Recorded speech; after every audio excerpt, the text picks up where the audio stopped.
Welcome to HM academy. आज के इस वीडियो में देखने जाएंगे सऊदीया की स्कॉलरशिप फॉर ग्रेजुएट स्टडीज़ जो कि है KFUPM की तरफ से। पिछली वीडियो में हमने शेयर किया था बैचलर एंड डिप्लोमा लेवल के लिए। चूंकि वो स्कॉलरशिप से बैचलर और डिप्लोमा लेवल के लिए कर सकते हैं, इसलिए काफ़ी क्यूरीज आ रही थी कि मास्टर PhD के लिए कैसे अप्लाई करेंगे। तो आज के इस वीडियो में हम देखने जाएंगे कि मास्टर और PhD के लिए जो स्कॉलरशिप है उसमें आपने कैसे अप्लाई करना है और उसका कंप्लीट क्राइटेरिया क्या है, उसकी डेडलाइंस क्या है। तो सबसे पहले आपके पास ये पोर्टल ओपन होगा और इस पोर्टल का जो लिंक है आपके पास डिस्क्रिप्शन में मिल जाएगा। आप उस पर क्लिक करें, आपके सामने बिल्कुल एग्जैक्ट यही पोर्टल ओपन होगा।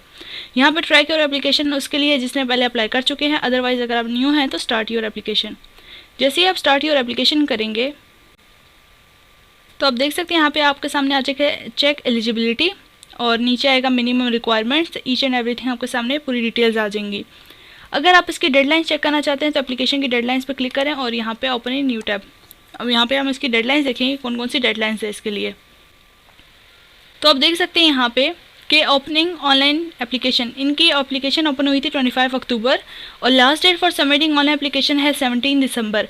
पिछली वीडियो में जो स्कॉलरशिप थी सऊदीया की वो BS एंड डिप्लोमा लेवल, उसकी लास्ट डेट थी 7 दिसंबर 2023 और इसकी डेट 17 दिसंबर है। Last date for submitting online recommendation submit कराने के लिए 24 दिसंबर is the last date and last date for announcement of application results.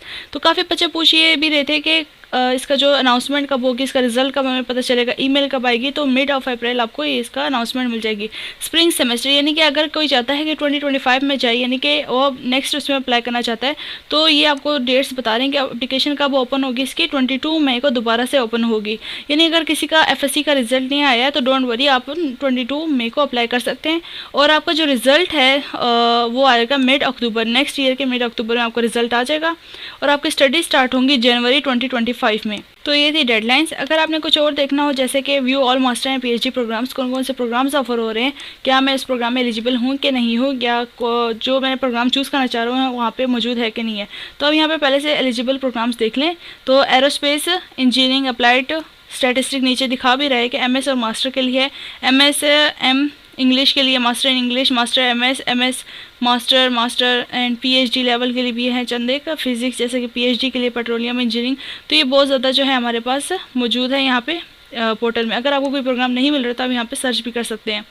उसके अलावा अगर आपने अप्लाई करने का देखना है कि आपने अप्लाई कैसे करना है, तो यहाँ पे आप एलिजिबिलिटी क्राइटेरिया भी देख सकते हैं। सबसे पहले आपको कॉपी ऑफ आइडेंटिफिकेशन चाहिए, कंप्लीट ऑफिशियल ट्रांसक्रिप्ट चाहिए। ट्रांसक्रिप्ट बेसिकली कुछ नहीं होता, जस्ट आपकी मार्कशीट होती है जो आपको मिलती है। काफ़ी बच्चों का ये भी सवाल था हमारे सर्टिफिकेट नहीं मिला तो क्या हम अप्लाई कर सकते हैं। तो आपको एक मार्कशीट मिलती है जिसमें आपके मार्क्स लिखे होते हैं। सर्टिफिकेट आपका तकरीबन साल बाद आता है, कुछ में 6 महीनों बाद आ जाता है। इस पर आपके बोर्ड की तरफ से स्टैंप लगी होती है। तो आप ट्रांसक्रिप्ट बेसिस पे अप्लाई कर सकते हैं, don't worry. 2 recommendation letter, 2 recommendation letters चाहिए जो कि आपके प्रोफेसर या तो आपके जो लेक्चरर्स हैं वो आपको दे सकते हैं। Passport size photo, CV। Additional requirements में भी shown during the online application system for specific programs. हर एक प्रोग्राम की स्पेसिफिक रिक्वायरमेंट्स होगी तो आपको जब एप्लीकेशन फॉर्म फिल करेंगे तो उसमें मालूम हो जाएगा। Notice the following carefully. Documents which are not mandatory for submitting the application do not imply that they are not required before admission. जो भी डॉक्यूमेंट्स आपको स्टेरिक जिसमें मार्क नहीं होता है तो हम ऐसा करते हैं कि जो डॉक्यूमेंट्स को इंपॉर्टेंट नहीं समझते और मैंडेटरी नहीं समझते तो हम उसको अपलोड नहीं करते।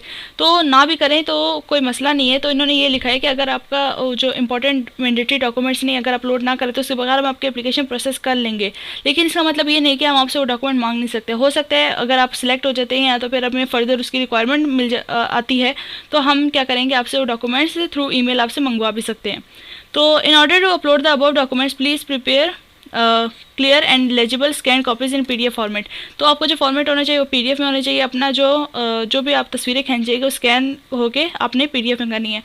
तो जो स्कैनिंग वाला जो लफ्ज़ है ये काफ़ी बच्चों को समझ में नहीं आता कि scanning, what does scanning means. तो स्कैनिंग कुछ भी नहीं है, आपने जस्ट तस्वीर ऐसे बनानी है कि उसमें कोई बैकग्राउंड ना आ रहा हो, प्योर सिर्फ और सिर्फ पिक्चर आ रही हो।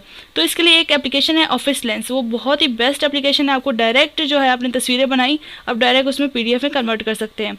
इंशाल्लाह नेक्स्ट वीडियो आपकी जो होगी ऑफिस लेंस के ऊपर होगी कि आप उसको कैसे यूज़ करते हैं और कैसे गैलरी, PDF और PPT किसी भी उसमें आप उसको चेंज कर सकते हैं।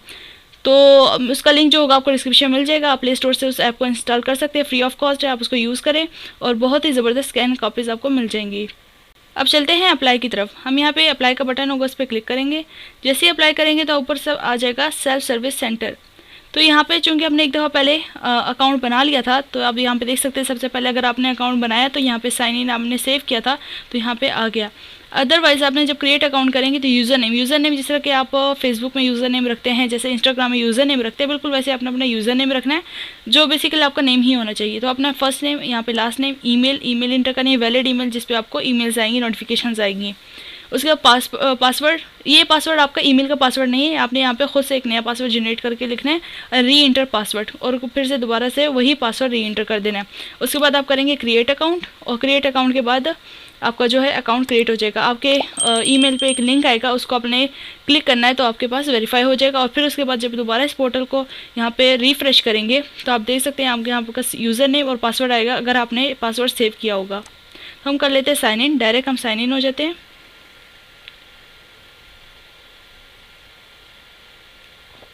देख सकते हैं हमारे पास एप्लीकेशन ओपन हो चुकी है। अब आपने क्या करना है, इनको बहुत गौर से आपने इसको पढ़ना है। जैसे सेल्फ स्पॉन्सर्ड है तो इसकी कैटेगरी क्या है, this category for Saudi citizen, सऊदीया के लिए है। और इसमें कौन कौन अप्लाई कर सकते हैं, इकामा होल्डर्स और ये अप्लाई कर सकते हैं। फ़िलहाल तो पाकिस्तानी अगर आप अप्लाई कर रहे हैं तो ये तो फ़िलहाल आपके लिए नहीं है। उसके बाद local scholarship, Saudi males and females who are not working and am fair with excellent academic record, ये भी सऊदी के लिए। Only for thesis based program, master of science and doctor of philosophy.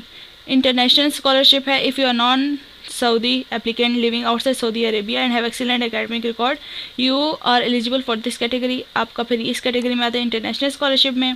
International scholarship continuing, if you are an active scholarship non Saudi citizen on a KFU PM इकामा and are about to complete your current degree with excellent academic record, you are eligible for this category। फिर आप इस category के लिए eligible हैं अगर आप non Saudi हैं लेकिन आपको अभी स्कॉलरशिप अवेल कर रहे हैं। Educational sector sponsored, this category is for those Saudi applicants who are sponsored by Saudi University to study at KFUPM, ये भी सऊदी applicants के लिए। non educational sector sponsored, this category is for those Saudi applicants who are, ये भी Saudi के लिए। तो most probably जो हम जिसमें अप्लाई कर सकते हैं वो है इंटरनेशनल स्कॉलरशिप या फिर इंटरनेशनल स्कॉलरशिप कंटिन्यूइंग या तो फिर इंटरनेशनल स्कॉलरशिप कंटिन्यूइंग, यानी कि अगर आप पहले से स्कॉलरशिप ले रहे हैं, एक्टिव है आपके पास स्कॉलरशिप, अगर नहीं है तो आप इंटरनेशनल स्कॉलरशिप चूज़ करेंगे। उसके बाद हम इसमें आ जाते हैं, इसमें कर लेते हैं इंटरनेशनल स्कॉलरशिप, जो भी आपको बेस्ट रिप्रेजेंट करती है आपने वो ऑप्शन यहाँ पे चूज़ करना है। सिलेक्ट डिग्री टाइप, आपकी डिग्री कौन सी है, आप डॉक्टर ऑफ फिलोसफी पीएचडी के लिए अप्लाई करना चाह रहे हैं या मास्टर ऑफ साइंस के लिए, मास्टर ऑफ साइंस, और किस में अप्लाई करना चाहें, यहाँ पे ढेर सारी फील्ड्स हैं आप उसमें देख सकते हैं। अगर आप यहाँ पे पीएचडी चूज़ करेंगे तो उस हिसाब से आपके पास पीएचडी वाले में आ जाएगा। डॉक्टर ऑफ फिलोसफी एमएस उसमें करना चाह रहे हैं तो डॉक्टर ऑफ फिलोसफी, तो नीचे आप मेजर देखेंगे आपके पास ढेर सारे मेजर्स आ जाएंगे। तो ये फ़िलहाल हम मास्टर्स का चूज़ करते हैं और यहाँ पे कंप्यूटर इंजीनियरिंग, कंप्यूटर साइंस। उसके बाद सिलेक्ट कंसंट्रेशन आपने यानी कि स्पेशलाइजेशन वाली फील्ड आपकी कौन सी है, सॉफ्टवेयर इंजीनियरिंग, उसको सिलेक्ट किया एंड देन आपके पास यहाँ पे देख सकते हैं यहाँ पे नेक्स्ट का ऑप्शन होगा, आपने नेक्स्ट पे किया और यहाँ पे देखिए फर्स्ट नेम आपका नेम शो होगा, मिडिल नेम इंपॉर्टेंट नहीं है और जिसका स्टडी का वो इंपॉर्टेंट है। तो हमने मिडिल नेम नहीं इंटर किया, फुल नेम इन अरेबिक, आपने अरेबिक में जो है अपना नेम इंटर करना है। यहाँ पे अपना नेम जो है आपने अरेबिक में लिखना है, लेकिन ये स्टेरिक मारनी है, अगर आप ना भी इंटर करें तो कोई बात नहीं, आपकी एप्लीकेशन प्रोसीड हो जाएगी। उसके बाद अपना जेंडर, नेशनैलिटी, ब्लड टाइप, आपका ब्लड टाइप कौन से, तो आपने अपना खून का टेस्ट लाजमी कराना है। नेटिव लैंग्वेज आपकी कौन सी है, इंग्लिश है, अरेबिक है एंड अदर है, अगर अदर है तो आपको स्पेसिफाई करना पड़ेगा कि अदर कौन सी है। तो फिलहाल हम इंग्लिश चूज़ कर लेते हैं। And country of birth and Georgian date of birth. अब यहाँ पे देख सकते हैं कि अगर आपके पास हिजरी की डेट ऑफ बर्थ आपको समझ नहीं आ रही है, यानी कि किस हिजरी में जो है आपकी डेट ऑफ बर्थ आती है, तो आपने उसके लिए परेशान नहीं होना, आप यहाँ जॉर्जियन में भी इसको सिलेक्ट कर सकते हैं। तो यहाँ पे आप कोई भी डेट सिलेक्ट कर लें, जैसे कि 2000 एंड जनवरी एंड 15। तो ये देखिए यहाँ पे क्या, तो if you do not know this leave it blank, अगर आपको नहीं भी मालूम तो ये इसको छोड़ दे, खाली छोड़ सकते हैं आप। प्रीवियस KFU स्टूडेंट आईडी, अगर आपके पास प्रीवियस अगर आपने स्कॉलरशिप में अप्लाई किया था तो आप वहाँ उसकी आईडी एंटर करें, अगर नहीं किया था तो आप इस फील्ड को रहने दें। Student IG number without the G और S even if you have और हैड एन अनफिनिश्ड डिग्री, अगर आप यहाँ पे पढ़ के जा चुके हैं तो आपने इसको सिलेक्ट करना है, यानी इसमें आपने फिल करना है, अदरवाइज़ आप इसको ब्लैंक छोड़ दें। उसके बाद ID टाइप, आप कौन सी ID इंटर करेंगे, नेशनल ID, इकामा, पासपोर्ट या अदर।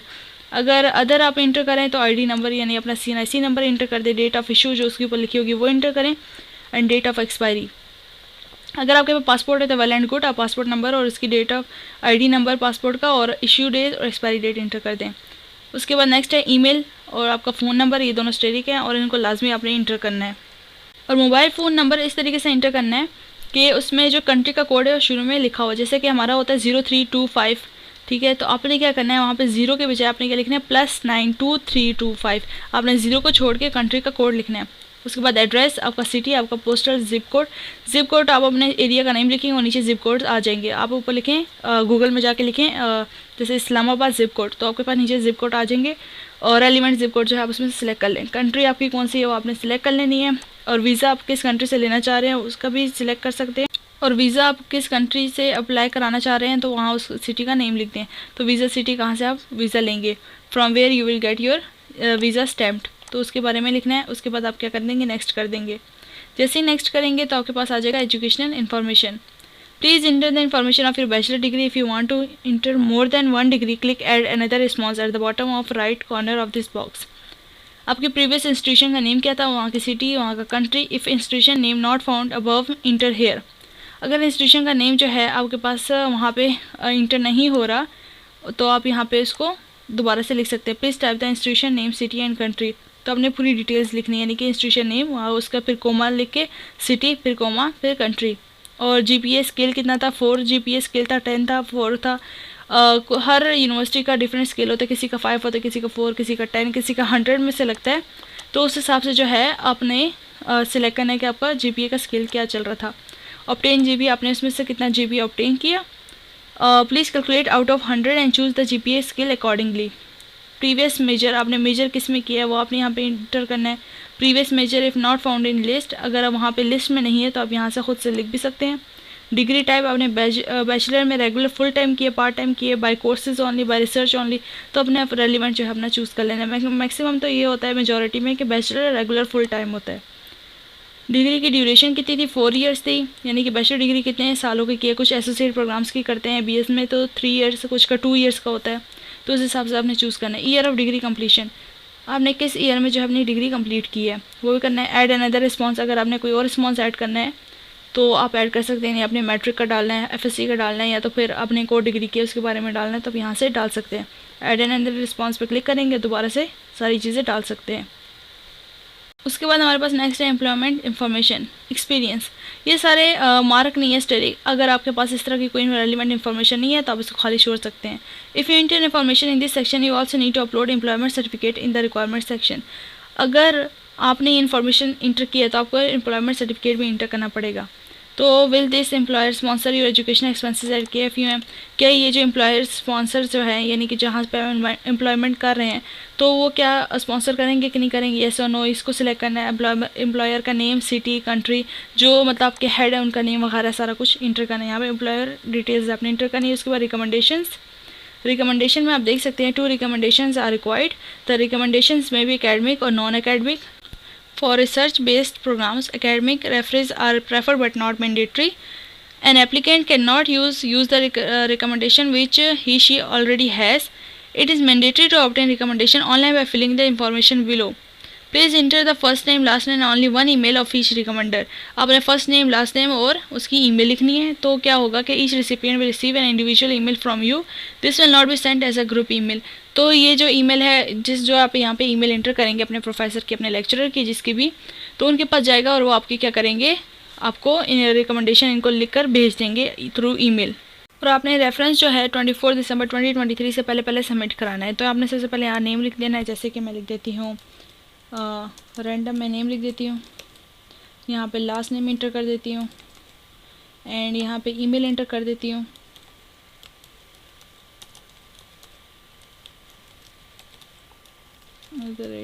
@gmail.com। उसके बाद आप क्या करेंगे, सेंड इन्विटेशन, इसको सेंड कर देंगे इन्विटेशन, सेंडिंग ईमेल, उनको चली जाएगी ईमेल। तो जैसे ईमेल चली जाएगी तो उसके बाद सेकंड रिकमेंडेशन आपने इंटर करनी है। अगर आपको कोई रिकमेंडेशन आपको फर्दर आपको ख्याल आता है कि नहीं मुझे इसको नहीं भेजनी थी, मुझे किसी और को भेजनी थी, तो आप यहाँ से क्लियर भी कर सकते हैं, यानी कि इसको ख़त्म कर दो। तो आप देख सकते हैं यहाँ पे क्लियर हो जाएगी, उसकी इन्विटेशन एक्सेप्ट नहीं होगी, यानी कि उसके पास नहीं जाएगी। उसके बाद नेक्स्ट है हमारे पास रेफरल में हमने इंटर करना है as the admission officer improving the process of admission, so we seek your valuable input to enhance the current practices. We would like to know who recommend you about our graduate study at KFUPM, please select an appropriate. आपको किसने refer किया था इस scholarship के बारे में, तो आप यहाँ से चूज़ कर सकते हैं social media platform and please mention the name of the referrer, और उस बंदे का नेम इंटर कर दें जिसने आपको रेफ़र किया था। तो यहाँ पे हम लिख देते हैं रैंडम। उसके बाद नेक्स्ट है हमारे पास रिक्वायरमेंट्स के पेज में आप आएंगे तो आप देख सकते हैं कि फॉर्म समरी, जो आपका फॉर्म है जिसमें जो जो चीज़ें फिलअप हो चुकी हैं वो आपको यहाँ पे शो हो जाएंगी, जो फिल नहीं हुई वो भी शो हो जाएंगी। किस तरीके से एक्सक्लेमेशन मार्क डला हुआ है इसका मतलब वो आपकी फिलअप नहीं हुई। आपने सेमेस्टर के बारे में सही डाल दिया, आपने डिग्री के बारे में डाल चुके हैं, पर्सनल डिटेल्स में वीज़ा सिटी आपने डाल दिया है, एजुकेशनल इन्फॉर्मेशन डाल दी है, रेफरेंस भी डाल दिया है, रिक्वायरमेंट्स भी जो है रिक्वायरमेंट सेक्शन पे आ चुके हैं, लेकिन personal information missing, required adamant जो कुछ आइटम जो है मिसिंग है, चूँकि मैंने फिलअप नहीं किया तो इसलिए मिसिंग दिखा रहा है। उसके बाद अहवाल स्नैपशॉट, तो सबसे पहले है अहवाल स्नैपशॉट एंड देन है गोसी स्नैपशॉट। तो अहवाल स्नैपशॉट में आपने क्या इंटर करना है, जो इसमें आपका आईडी नंबर, आपका नेम, आपका डेट ऑफ बर्थ और इस तरह का रेलिवेंट डाटा, आपका एड्रेस वगैरह मौजूद हो, जिसमें आ सकता है पासपोर्ट नंबर भी। पासपोर्ट के अंदर आपकी सारी डिटेल्स होती हैं, आपका आईडी कार्ड नंबर, आपका इकामा नंबर है, आपने उसका अटैच फाइल करनी है पीडीएफ फॉर्म में। उसके बाद नेक्स्ट है आपका गोसी स्नैपशॉट। गोसी में आपने क्या करना है, एम्प्लॉयमेंट स्टेटस, जिसमें अंदर आपका शो होता है कि आप इस वक्त करंटली क्या कर रहे हैं।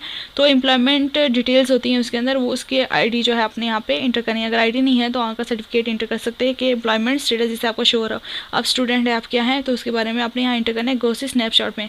स्पॉन्सर आईडी, अगर आपके पास स्पॉन्सर की आईडी है जिसने आपको स्पॉन्सर किया है तो आप यहाँ पे इंटर कर सकते हैं उसकी आईडी, यानी उसका आइडेंटिटी कार्ड। बैचलर की ट्रांसक्रिप्ट आपने यहाँ अपलोड करनी है। उसके बाद आइडेंटिफिकेशन, उसके बाद सीवी, स्टेटमेंट ऑफ पर्पस आप चैट जीपीटी पे भी बना सकते हैं, लेकिन फ़िलहाल आपको रिकमेंड ये होगा कि आपने क्या करना है, एक वर्ड पे ख़ुद से आपने लिखना है अपने ही अल्फाज में, लेकिन आपने चैट जीपीटी का फ़ायदा ये उठाना है कि आपने इसको बोलना है कि मुझे इफेक्टिव वर्ड्स में इसको रिफ्रेश करके दे, तो वो आपको रिफ्रेश करके देगा, आपको लिख कर नहीं देगा, लिखना आपने खुद है। अदरवाइज़ अगर आप वहाँ से करेंगे तो प्लेजरिज्म चेक होगा और उसमें आ जाएगा कि AI जनरेटेड, आपका जो लेटर है AI जनरेटेड है। तो आपने वर्डिंग जो है सारी की सारी अपनी लिखनी है, सारा कुछ आपने खुद से लिखना है कि मैं यहाँ से ये वगैरह वगैरह जो भी आपकी बातें हैं आपने सिंपलेस्ट इंग्लिश में लिख देनी है। जिस तरीके से भी आप इंग्लिश लिखें लेकिन आपके अपने अल्फाज हों। उसके बाद चैट जीपीटी को देखना है, उसको बोलना है कि सिंपल जो है आपने इसको क्या करना है, रीफ्रेज करना है in professional and effective words. तो आपको प्रोफेशनल इफेक्टिव वर्ड्स में जो है आपको करके दे देगा। अगर आपकी जो वर्ड लिमिट है अगर एक्सीड कर रही है तो आप उसको बोल सकते हैं इसको कंसाइज कर दो इतने वर्ड्स लिमिट के अंदर, तो आपकी पूरी बात को एक छोटे छोटे जुमलों में कंसाइज करके कंप्लीट आपको आगे पहुंचा देगा। उसके बाद आपकी कलर फ़ोटो होनी चाहिए, बैचलर डिग्री का सर्टिफिकेट होना चाहिए, मास्टर की ट्रांसक्रिप्ट होनी चाहिए, मास्टर डिग्री सर्टिफिकेट, आइल्स का टेस्ट भी आपने अपलोड करना है, लेकिन चूंकि इसका स्टेरिक मार्क नहीं है तो ज़रूरी नहीं है कि आप इसको अपलोड करें। जिनके साथ स्टेरिक मार्क है उन्हीं को आपने अपलोड करना है। तो ये मास्टर डिग्री सर्टिफिकेट और मास्टर ट्रांसक्रिप्ट उनके लिए मांग रहा है, क्योंकि आप कर ही मास्टर के लिए अप्लाई रहे हैं तो आप सोच रहे होंगे मास्टर की ट्रांसक्रिप्ट मास्टर डिग्री क्यों मांग रहा है, तो ये PhD वालों के लिए मांग रहे हैं। जो अगर किसी ने PhD का ऑप्शन चूज़ किया होता तो उसके लिए मांगता। अदरवाइज जिनके स्टेरिक मार्क है जैसे कि बैचलर की ट्रांसक्रिप्ट, आइडेंटिफिकेशन, CV और स्टेटमेंट ऑफ पर्पस, ये इसके साथ स्टेरिक मार्क है तो ये लाजमी अपलोड करना है। बाकी आपकी मर्ज़ी, आप अपलोड करना चाहें या ना करना चाहें। GMAT एंड ग्री का टेस्ट है। और मिसलेनियस में क्या होता है कि अगर आपके पास कोई एक्स्ट्रा डॉक्यूमेंट है जैसे सर्टिफिकेट वगैरह हो गया जो आप उनको दिखाना चाहते हैं तो आप यहाँ पे अपलोड कर सकते हैं। एम्प्लॉयमेंट सर्टिफिकेट अगर आपके पास है तो आपने यहाँ अटैच फाइल करके यहाँ पे भी अपलोड कर देना है। अब हम ऐसा करेंगे, कोई एक अटैच फाइल करेंगे और चूज़ फाइल, और वहाँ से चूज़ फाइल करेंगे। आपने अपलोड कैसे करना है उसका भी देख लेते हैं। और जब चूज़ फाइल करेंगे आप डॉक्यूमेंट्स में आएंगे और यहाँ पे हम कोई भी PDF जो है फ़ाइल उठा लेते हैं। रैंडम मैंने उठाई। अगर आप उसके बारे में डिस्क्रिप्शन लिखना चाहते हैं तो आप डिस्क्रिप्शन लिख सकते हैं कि फ़ाइल किस बारे में है। This file is about bachelor transcript, inter किया एंड अपलोड सिलेक्टेड फाइल। आपने अपलोड सिलेक्टेड फाइल पे क्लिक कर देना और अपलोड हो गई। देखें PDF प्रोजेक्ट, ये तो प्रोजेक्ट था तो मैंने यहाँ पे ऐसे ही अपलोड कर दिया, चूँकि PDF फॉर्म में था तो आपने PDF फॉर्मेट में अपलोड करना है। उसके बाद आप क्या कर सकते हैं, सबमिट। तो please select one item for gender, you will be directed to personal information section on personal details. क्योंकि मैंने जो है एप्लीकेशन फॉर्म फिल नहीं किया हुआ तो ये मुझे इस तरह का दिखा रहा है। हम एप्लीकेशन फॉर्म फिल करते हैं फिर कंटिन्यू करते हैं कि आगे क्या प्रोसीजर है। अब देख सकते हैं हमने सारे डॉक्यूमेंट्स और सारा फॉर्म फिल कर दिया। अब हम करेंगे submit. Please wait submitting. Your application form has been submitted successfully. Okay, तो हमारा जो एप्लीकेशन फॉर्म है वो सक्सेसफुली सबमिट हो चुका है। अगर आपने अपनी एप्लीकेशन को ट्रैक करना है तो आप यहाँ पे application above to view your application, अपनी एप्लीकेशन को यहाँ से देख सकते हैं। एप्लीकेशन पे क्लिक करेंगे तो आपके पास आ जाएगा ऑनलाइन एप्लीकेशन रेगुलर प्रोग्राम 241, ये आपकी आईडी आपको मिल चुकी है। और स्टेटस क्या है, अप्लाइड सबमिटेड ऑन, ये आपकी डेट आ चुकी है। समरी अगर आपने देखनी हो तो आप समरी भी देख सकते हैं इसकी। अहवाल ये not uploaded each and everything, आप यहाँ पे पूरी समरी आ जाएगी। अगर आपने प्रिंट करवाना है तो उसको पूरा फॉर्म आपके पास प्रिंट होके आ जाएगा। और ये देखें हो चुका है आपके पास पेंडिंग। और वो अभी देखें नीचे जो हमने इनविटेशन सेंड की थी 1 पेंडिंग स्टेटस, जैसे वो एक्सेप्ट कर लेंगे और आप उनको रिकमेंडेशन भेज देंगे तो आपने उस बंदे का रिकमेंडेशन के लिए ईमेल भेजनी है कि जिसके आप कांटेक्ट करके उन्हें बोलें कि आप मेरा रिकमेंडेशन उनको भेज दें, तो ताकि आपका फ़ौरन से जहाँ स्टेटस जो है यहाँ पे एक्टिव हो जाए कि हाँ उन्होंने रिसीव ही कर लिया और स्टेटस एक्टिव यानी उन्हें रिसीव हो चुकी है। तो आपने ये उनको ज़रूर बताना है, जिसकी ईमेल आप इंटर करेंगे उनसे पहले पूछ लेंगे आपकी ईमेल इंटर कर दे, ताकि बाद में कोई इशू ना हो कि ऐसा ना हो कि वो कहें कि नहीं हम नहीं कर रहे वगैरह। सो आपने पहले से कंफर्म कराना है। ओके, तो यहाँ पर आपकी समरी हो चुकी है। अब हम चलते हैं उसकी ट्रैक योर एप्लीकेशन की तरफ। तो आप देख सकते हैं हम शुरू वाले पेज पे दोबारा से आगे हैं। वहाँ पे था कि start your application and track your application. Start your application, हमने एप्लीकेशन सबमिट करा दी है। अब हम अपनी एप्लीकेशन को ट्रैक भी कर सकते हैं, हमारी एप्लीकेशन कहाँ तक पहुँची है। Please click here to track your application. तो देख सकते हैं हमारे पास बिल्कुल वही फॉर्म दोबारा से ओपन हो गया। तो जब भी अगर आप लोगों को कभी भी दोबारा से हो कि हमने एप्लीकेशन देखनी है कहाँ पे पहुँच गई वगैरह, तो आपने फ़ौरन से इस लिंक पे आना है जो कि डिस्क्रिप्शन में आपके गिवन होगा।